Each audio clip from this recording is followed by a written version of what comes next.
Hey guys, this is Priyanka Manikandan and welcome back to my channel. Today it's going to be a saddening video and it's a question, a big question that every one of us should ask ourselves. Are we safe in this country? A common man has to face so many things when it comes to the system. Should we trust the system, the current system? I'm really scared of what's happening in this country, especially Tamil Nadu. I'm really scared of the future. I'm really scared for the future generation, what they're going to face. It's all about power and money. The poor is going to suffer throughout. Let's see what happened. What is this hashtag justice for Ajith Kumar? Let's get into it.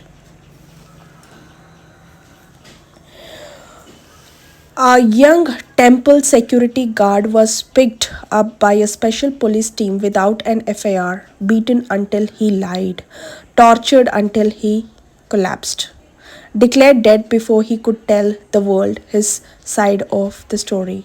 What happened to Ajit Kumar? A young man, Ajith Kumar, died in illegal police custody after being brutally tortured. He wasn't a criminal. He wasn't even formally accused. He was a contractual temple security guard doing his job, and he's gone. This isn't a tragedy. It's a test of our systems, our governance, and our collective conscience. Let's go back to where it all began. It all started on June 27th at a famed Bhadrakali Amman temple in Madapuram near Tiruppuvanam in Shivaganga district. An elderly woman, Sivagami, had come to the temple with her daughter, Nikita. Since Sivagami used a wheelchair, Nikita asked Ajit Kumar for a help. She even gave him the car keys, requesting him to park it. Ajit didn't know how to drive, so he asked his friends to assist. They parked the car, returned the keys. That was that, or so it seemed. After the temple visit, Nikita noticed that 9.5 sovereigns of gold jewelry and rupees 2500 in cash were missing from her bag, which she said she had left in the car.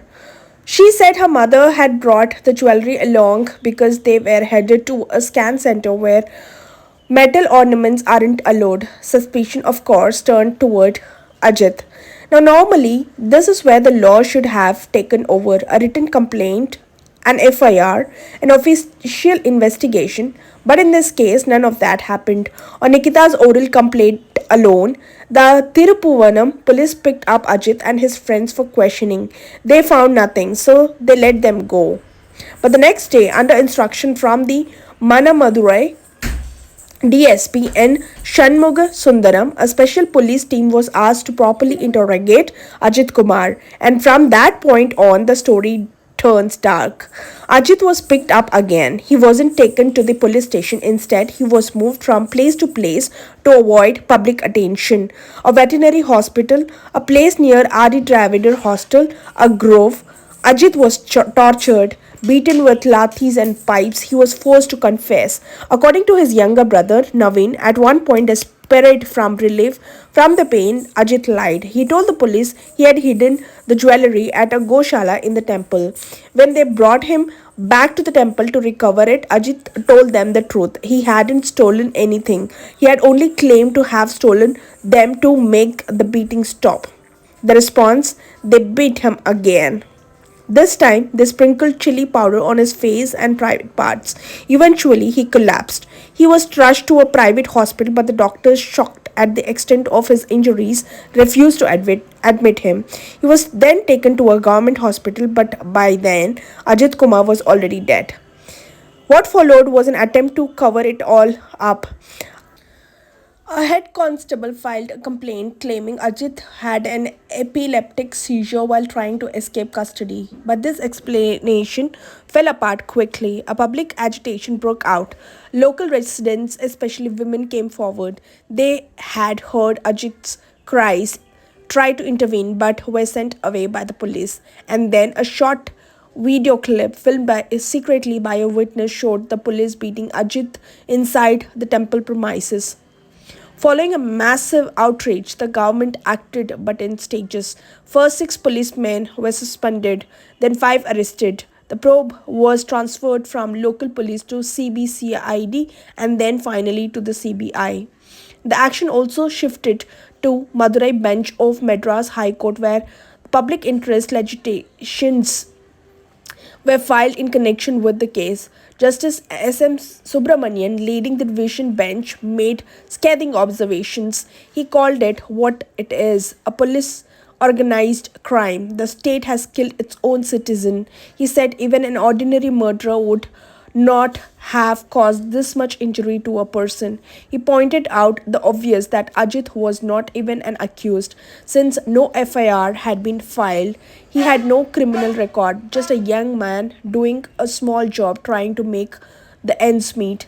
The court also expressed fear that evidence might be destroyed. It's now ordered that all materials be preserved, and crucially, it has asked who gave the orders because no special police team would have acted this brutally, moved this confidently without a top level green signal.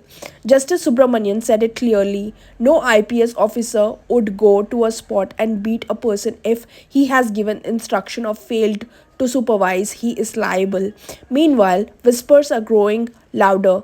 There are allegations that Nikita, the complainant, contacted an IS officer who then pressurized the police to solve the case, no matter how.